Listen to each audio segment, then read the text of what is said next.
प्रियंका जारकिहोली जी, परंतु Thank you, Speaker sir. I stand before you to voice a profound concern regarding the proposed delimitation bill 2026.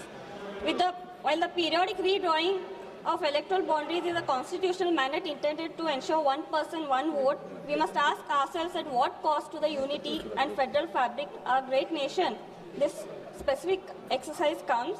So I would like to suggest few points. The penalty for the progress.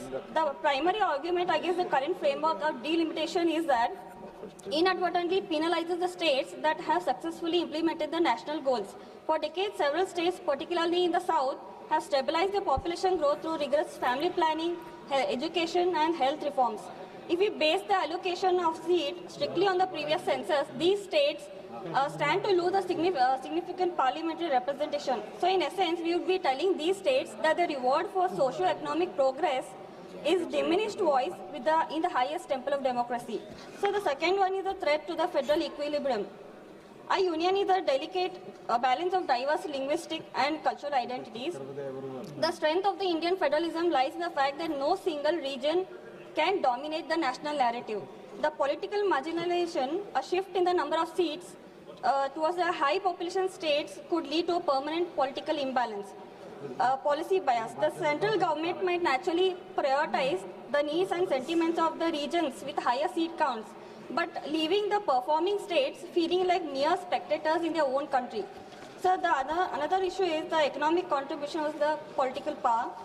There is an undeniable economic dimension to this debate. The states are likely to lose relative representation, are often the ones who contribute disproportionate share to the national GDP and the central tax pool.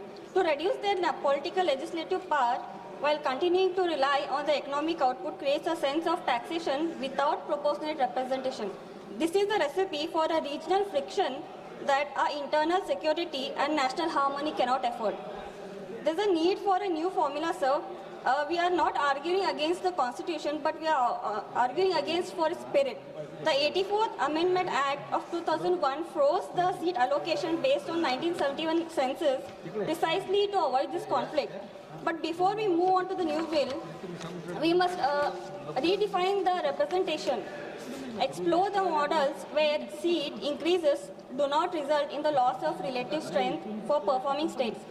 Strengthen the Rajya Sabha seats, considering power of the upper house to act as a more robust safeguard for the safe interest. And the bill consensus, a change of this magnitude requires a great compromise, not a single legislative push. So I would like to, regarding the women's bill, I would like to take a moment of the history back to the 13th century. With great pride, I would like to say that Basavanaji in the 13th century, he made a parliament like Anubhav Mandapa, where women were included and given their voice. So it takes immense pride that today this bill has come into effect, but only women's bill need to be implemented right now and not later. So I would like to conclude that democracy is not just a number game. It is a system of equity. So few more, I'll wind up, sir. If we pass the bill without addressing the deep-seated fears of regional marginalization, we risk transforming union of states into majoritarian rule of regions. So let us not rush into exercise that could alienate millions of citizens who have done exactly when the nation asked them: empower their women, educate their children, and stabilize their population. So I urge this House to defer the bill until a formula that honors both population equity and federal fairness. Thank you, sir. Shri K. Appal Naidu ji, Shri K. Appal Naidu ji, kindly start. అధ్యక్ష గౌరవ సభాపతి గారికి నమస్కారం.